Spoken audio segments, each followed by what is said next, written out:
Bienvenue sur la chaîne Secrets d'Atelier. Aujourd'hui, je vais réaliser la 3e interview. Nous sommes au nord de l'Alsace, dans le village de Marmoutier, et nous allons découvrir le travail de Claude Ernenwein. Nous allons aller à sa rencontre et il va nous raconter l'histoire des Springerle.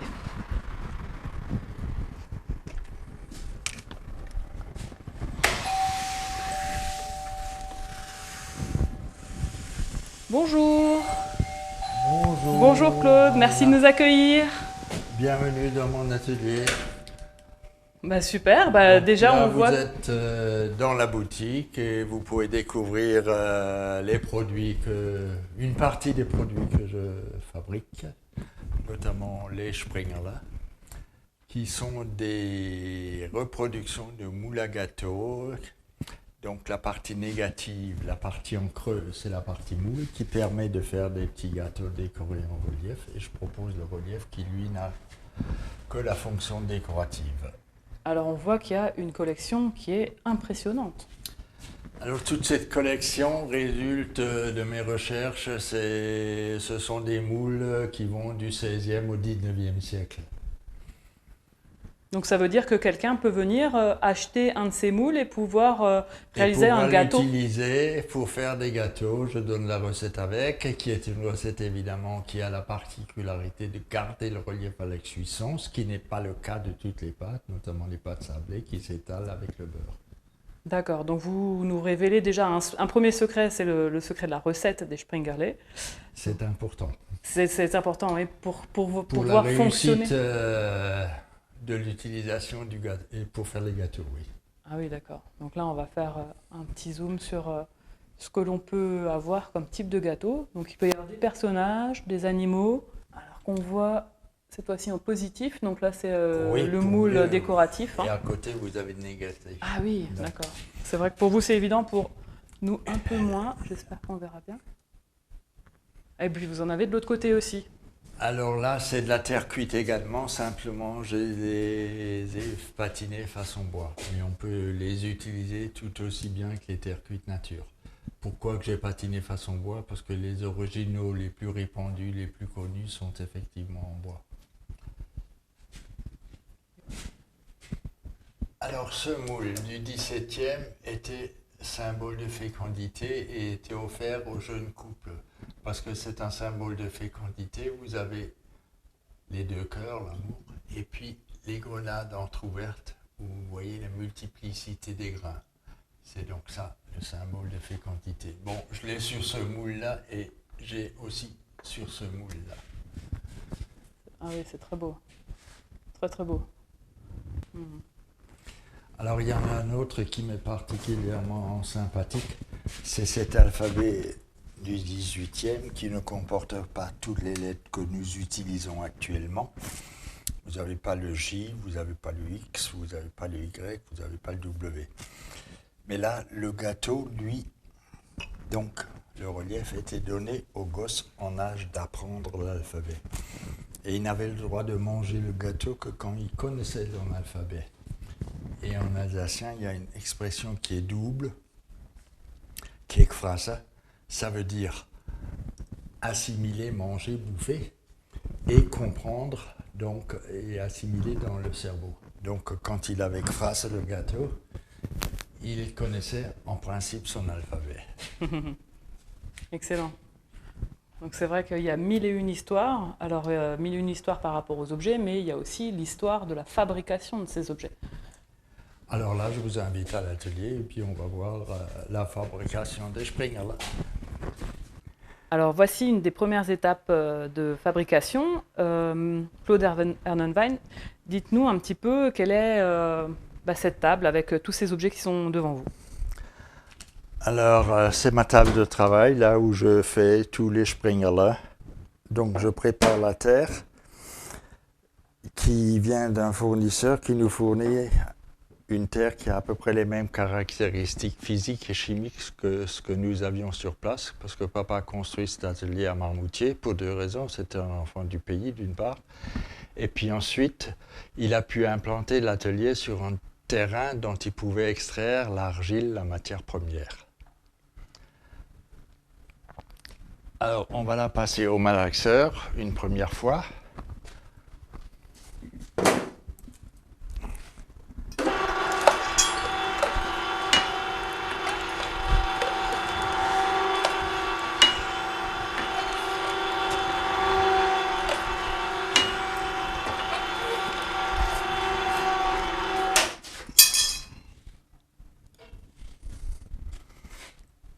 Et ça, c'est une terre qui se monte à combien de degrés?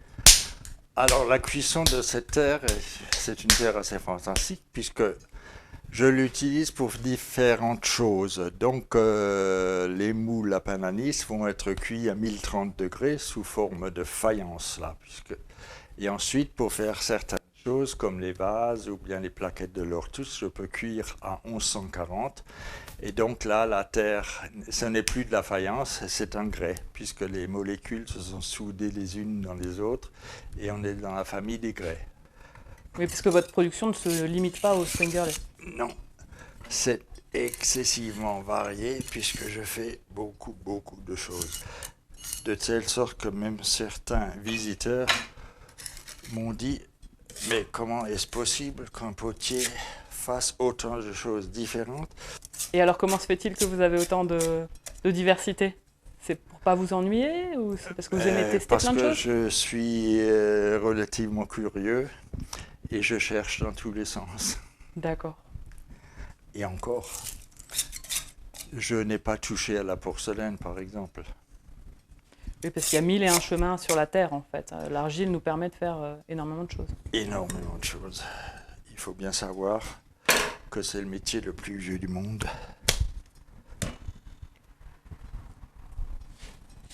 Et justement, c'est le métier le plus vieux du monde, mais est-ce qu'il est encore d'actualité? Ben, tant qu'il y aura des hommes, il y aura des potiers, ça, il n'y a pas de problème. La terre, ça sera toujours un matériau utilisé pour faire différentes choses.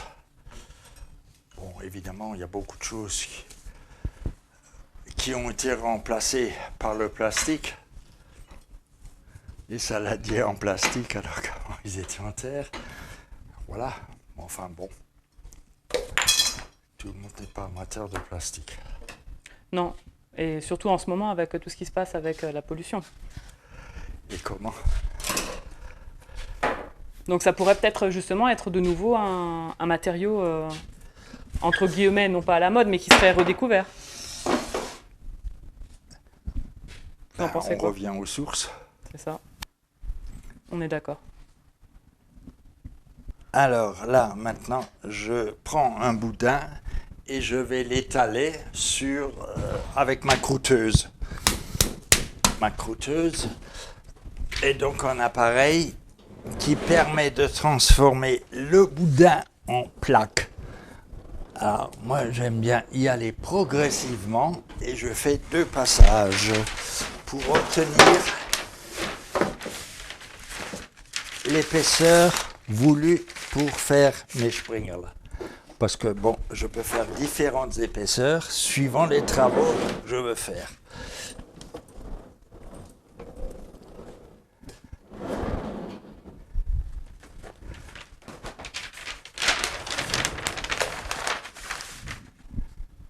Je vais vous laisser passer. Voilà ma plaque. On va recouvrir les boudins avec un tissu humide, parce qu'avec le temps qu'il fait, Oui. ça sèche à la vitesse grand V. Un petit coup de polissoir.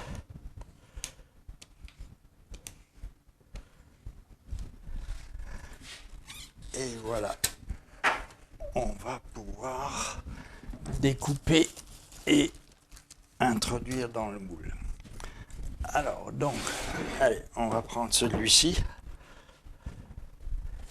Alors, est-ce que vous pourriez nous expliquer ce que c'est, cette plaque blanche?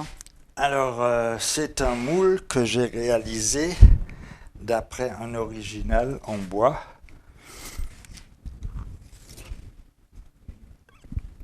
Et donc, c'est un moule en plâtre. Et pourquoi le plâtre? Parce que le plâtre est un matériau qui absorbe l'eau. Donc, j'introduis ma terre là-dedans et puis je laisse sécher un petit peu. Et puis comme le plâtre va absorber de l'humidité de la terre, elle va légèrement se rétracter et va pouvoir être démoulée. Si le moule n'était pas en plâtre, par exemple, s'il était en métal, la terre resterait collée dedans longtemps. Donc c'est pas le but de l'opération, il faut que ça puisse se sortir relativement rapidement.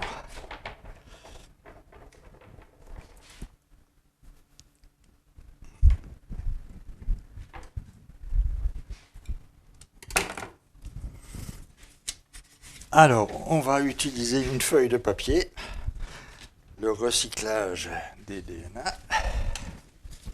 après les avoir lus consciencieusement, et un coup de presse.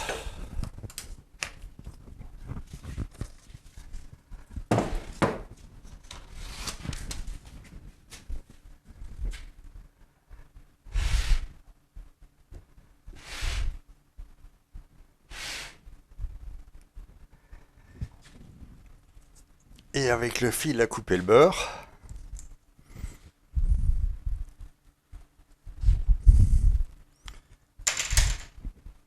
et voilà. Ah, c'est propre.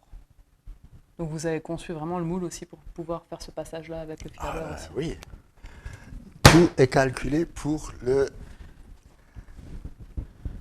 que le travail soit efficace, rentable. Voilà.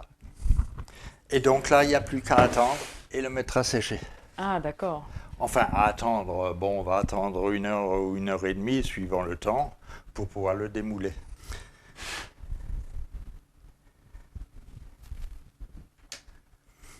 Alors le fil à couper le beurre,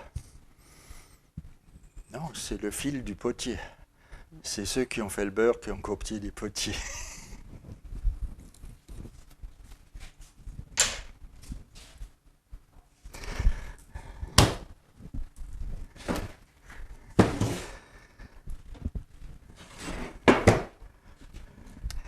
Alors ce moule me parle beaucoup. Parce que bon, vous avez, comme sur beaucoup de moules à Springerla, il y a des animaux, il y a des fruits par exemple, et là il y a une ruche. Mais celui-ci me plaît beaucoup parce qu'il a un casque très typique, et c'est le casque des cuirassés de la bataille de Reichshoffen. Alors donc on peut dater ce moule de cette période 1870-1880 où voilà. Et ce qui est encore plus symptomatique et plus marrant, c'est que j'ai un moule comme ça où il y a le casque à pointe des Prussiens. Alors donc là, Ah oui. il y a toujours les deux facettes.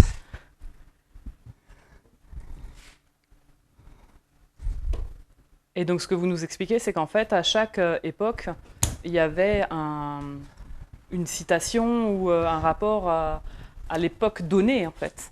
C'est ça? Bien souvent, on trouve des allusions à l'histoire historique et notamment aussi aux inventions technologiques. On peut voir après ça des moules où on trouve... tiens, on va le voir, il est là-dessus. La tour de télégraphe, qui est donc un moyen révolutionnaire, puisque la ligne Paris-Strasbourg a été construite en 1798. Et si avant, pour transmettre un message de Paris à Strasbourg, il fallait un cavalier, tac à tac, 3 jours, pour arriver de Paris à Strasbourg, avec le télégraphe, qui avait donc des relais tous les 12 km à peu près, ils arrivaient à passer un message en 3-4 heures. Donc, gain considérable. C'était avant le Morse et compagnie. Donc les innovations technologiques étaient tellement importantes qu'on les retrouve même dans les Springerla. Et notamment, j'ai aussi un moule avec la montgolfière.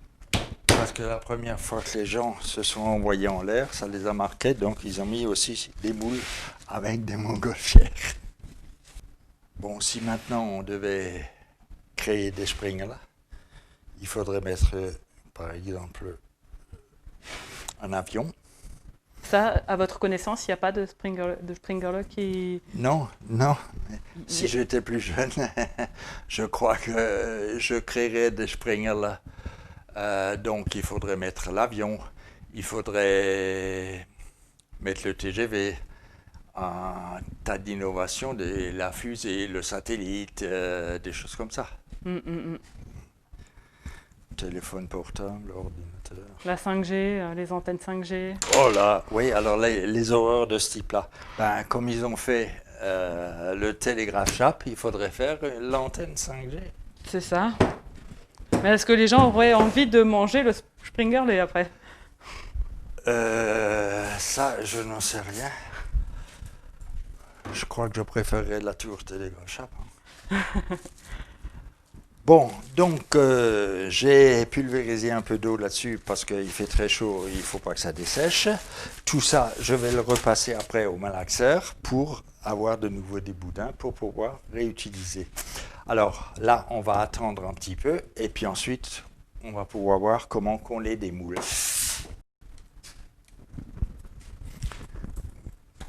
Mais avant de les sortir, on va peut-être quand même mettre un tampon dessus. Pour qu'après ça, on puisse identifier l'atelier où ça a été fait. Est-ce qu'il existe d'autres ateliers de céramique pour la réalisation de moules de Springerle? À un moment donné, il y a quelqu'un sous le nain, me semble-t-il, qui a essayé d'en faire, mais je ne sais pas s'il en fait encore. En tout cas, en France, vous êtes un des rares à réaliser ce type de moule. Oui. Pendant une dizaine d'années, j'étais au Salon des ateliers d'art à Paris avec ce produit-là. Et la première fois que je suis arrivé à Paris, ça a vraiment fait tilt parce que les gens découvraient, ne connaissaient absolument pas.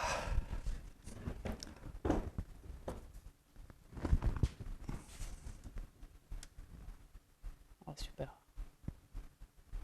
Donc on a le positif. Le moule qui est en relief positif, et là, le moule en terre, qui est donc un moule qui va permettre de faire des petits gâteaux. Voilà.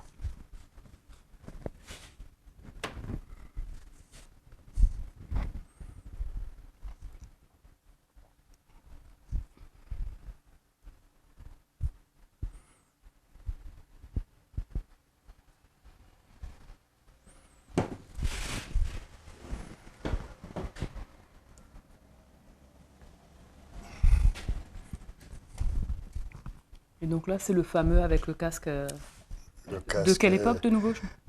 Cuirassé de la bataille de Reichshoffen, donc 1870. D'accord.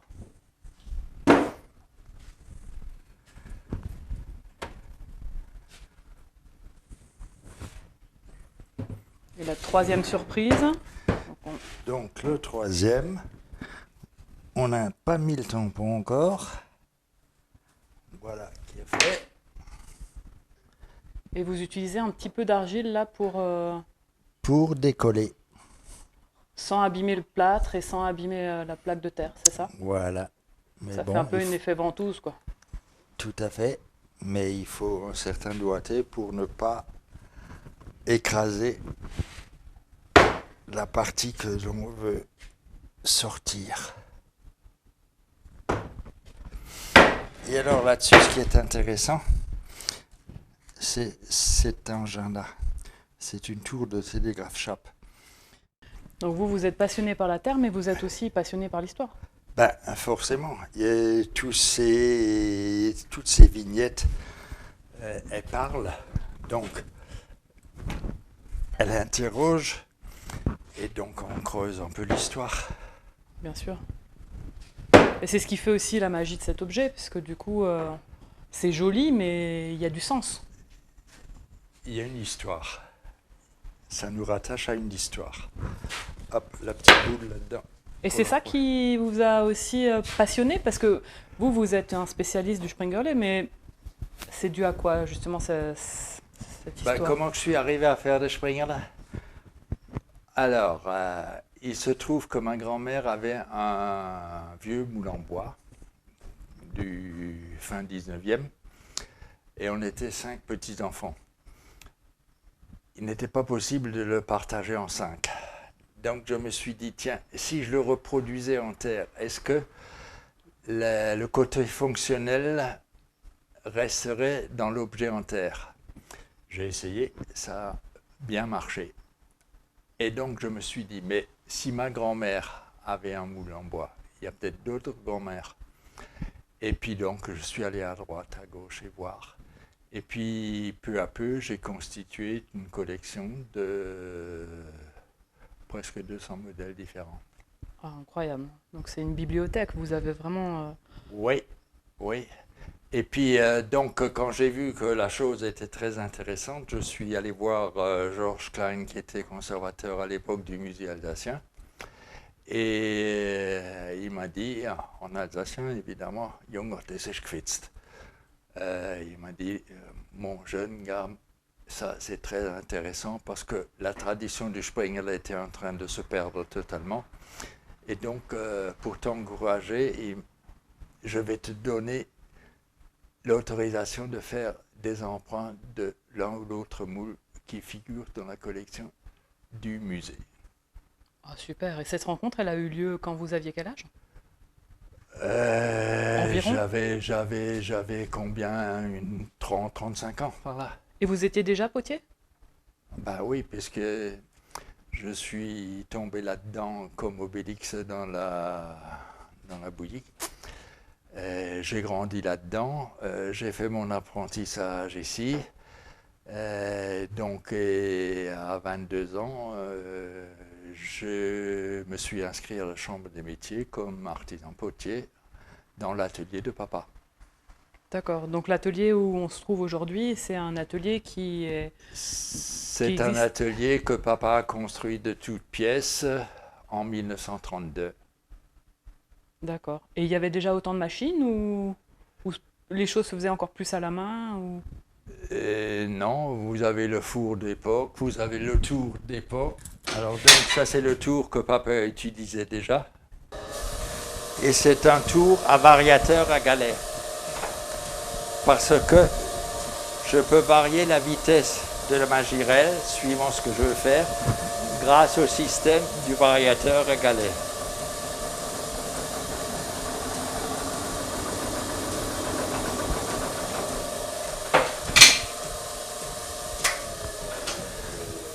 Alors que maintenant, les tours que vous achetez et que vous trouvez dans le commerce, c'est toujours le même principe.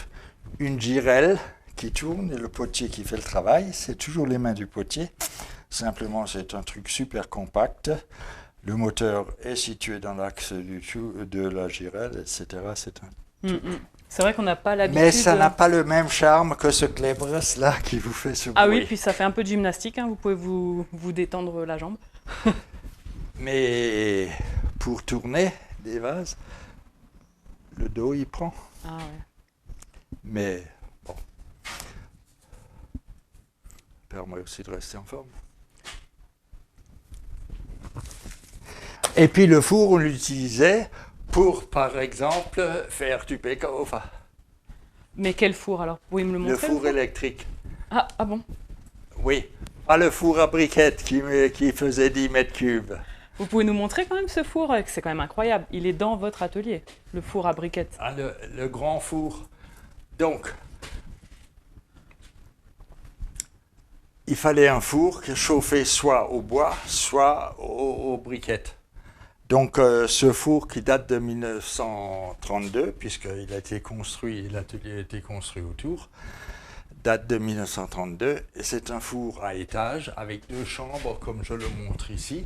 Une première chambre en bas qui fait 5 mètres cubes et tout à fait au-dessus, il y a une deuxième chambre qui fait 5 mètres cubes au-dessus. Donc là, il y a la chambre du bas. Hein, la chambre du bas. Ouais. Je vais regarder. Qui me sert actuellement tout simplement à stocker la terre que j'achète. Oui, parce que c'est plus possible de le mettre en fonction. Non. Vous m'aviez expliqué. Pour différentes raisons. D'abord, pour remplir ce four, c'est le travail de 5 personnes pendant 2 mois et demi. Et aujourd'hui, vous êtes seul, donc Et il faudrait aujourd'hui, plus d'un an. je suis tout seul. Et Ouais. puis même avec 3 employés, je ne l'utilisais plus, c'est plus possible. Parce que, donc, il fallait 24 à 36 heures pour le monter en température, 8 jours pour refroidir. Ah oui, Et donc, comme mes objets passaient 2 fois au four, donc pour sortir un objet, il fallait presque un an. Alors qu'avec les fours électriques, donc papa était quand même précurseur aussi, puisque ça c'est le premier four électrique qui était en Alsace, qui date de 1942. Et il fonctionne toujours? Il fonctionne toujours. Bon, j'ai fait beaucoup d'expériences là-dedans. Je l'ai pas mal abîmé. En 79, je l'ai entièrement retapé. C'est pour ça que j'ai marqué ici dessus 1979, Jetzt geht's wieder los. Maintenant, ça repart. Mais depuis, je l'ai déglingué aussi. Et puis là, vous avez votre dernier four, en fait. Alors ça, c'est le four actuellement que j'utilise. Et dans ce four, on peut faire jusqu'à 3 cuissons par semaine. Ah oui. Donc là, un gain de temps, donc forcément, c'est plus Une intéressant rapidité. quand même. Hein. Donc là, il va falloir que je les reprenne soit ce soir pour ceux qui ont été faits ce matin, soit demain, pour vérifier leur planimétrie et réajuster un petit peu.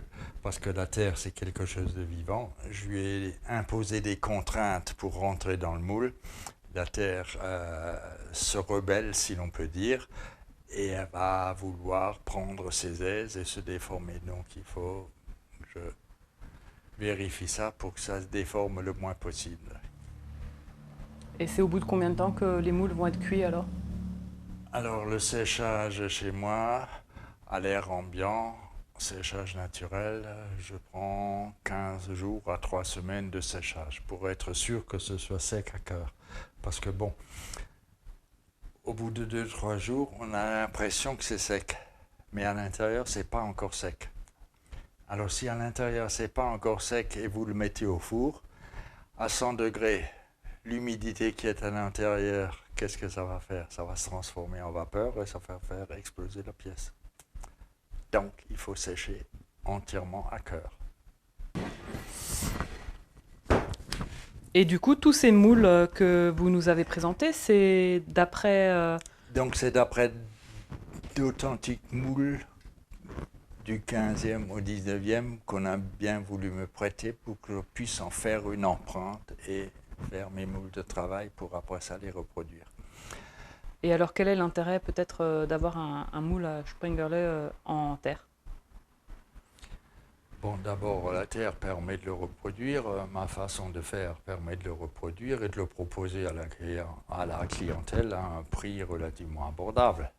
Autrement, si vous gravez un moule comme ça en bois, le prix n'est pas le même que si j'estampe en terre. Bien sûr, et c'est important, hein, puis que tout le monde puisse s'offrir en fait Ben voilà, un objet pour de faire qualité. connaître le patrimoine sur une plus grande échelle, il faut que le prix soit relativement abordable. Voilà. D'accord. Et justement, en parlant de prix, est-ce que, enfin, à un moment donné, on parle d'artistes, d'artisans, mais c'est quand même important de pouvoir en vivre. Hein. Vous, vous en avez vécu pendant combien de temps? Bon, ça fait plus de 55 ans que j'exerce mon métier. J'ai pu en vivre du début jusqu'à la fin. J'ai fait toute ma carrière là-dedans, même si aujourd'hui je joue les prolongations, bon, parce que j'arrive pas à m'en détacher. Mais bon, j'ai pu faire toute ma carrière là-dedans, alors que j'ai de nombreux collègues, potiers notamment, ou artisans en général, hein, qui ont pu travailler pendant un certain temps et puis bon ben un jour se sont retrouvés acculés à des difficultés insurmontables et qui ont dû changer de métier. Il y a aussi des métiers artisanaux qui n'ont plus le vent en poupe. Bon, par exemple, à l'époque, quand j'étais au Salon des ateliers d'art à Paris, j'avais des collègues, moult collègues qui étaient tisserands, qui filaient la laine, qui faisaient des tapisseries. Bah, tout ça, ça a disparu. Mm. Alors il y a d'autres métiers qui sont arrivés à émerger. À la fin de mes expositions à Paris, donc il est arrivé toute une série de verriers, des gens qui travaillaient le verre. Alors qu'au début, bon, il n'y en avait pas. Tout d'un coup, le verre est apparu. Quelque part, tant que ces métiers manuels peuvent exister, c'est important aussi, parce que ce soit la terre ou le verre, finalement, c'est le Alors savoir-faire. tout ça, c'est cyclique. Parce qu'avant, je vous parlais de la tapisserie, de ceux qui faisaient du tissage, hein, qui ont disparu. Or, récemment, j'ai fait connaissance avec une personne qui file de la laine et qui fait de nouveau du tissage. Donc, il y a un retour à certaines sources nouveaux. Mhm. Complètement, oui. Et alors vous, qu'est-ce qui fait que vous avez pu, du début à la fin, en vivre? C'est grâce à ce moulage Springerlet? Le moulage Springerlet est une partie importante de ma survie, ça c'est sûr. Papa, il avait les nains. Moi, j'ai eu la chance de faire des Springerlet. Bon, voilà. Un autre potier, il faudra qu'il trouve peut-être autre chose. C'est ça. Et qu'est-ce que vous pourriez dire à des jeunes potiers qui veulent s'installer? Ce que je pourrais dire, il faut s'accrocher. Hein. Mm. Mais bon, C'est possible tout de même. c'est possible, bon, mais comme dans toute profession, il y en a qui réussissent, il y en a qui ne réussissent pas. Ça. Mm. Et vous dites, vous jouez les prolongations parce que vous y êtes vraiment attaché et Bon, votre parce que je atelier... pourrais être à la retraite, d'ailleurs, je suis à la retraite, mais une retraite active, bon, parce que bon, j'ai l'impression de ne pas avoir fait le tour du problème, qu'il me faudrait une deuxième vie pour aborder toutes les astuces du métier. Et puis on n'aura jamais fait le tour. C'est une recherche permanente, en fait. Une recherche permanente, c'est ce qui fait l'intérêt aussi de la chose. Voilà, c'est ce que j'allais vous poser comme question. Est-ce que votre métier a été épanouissant? Tout à fait, parce que sinon j'aurais changé de métier, ça c'est évident. En tout cas, merci beaucoup pour cette visite. C'était vraiment... c'était magique. Parce qu'en fait, on a l'impression de parcourir une histoire et un temps, mais un temps un peu intemporel. Comme si... voilà, vous me parlez du XVIIe siècle, du XIXe siècle, et puis même les questionnements contemporains, avec le Springerlet contemporain, où il faudrait des avions, des fusées, des satellites. Donc voilà, donc quelque part, finalement, est-ce que vous pensez être inscrit dans votre temps?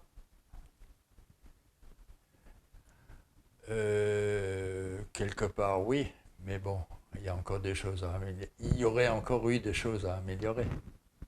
Mais c'est pas fini, peut-être, hein? Non, c'est pas fini.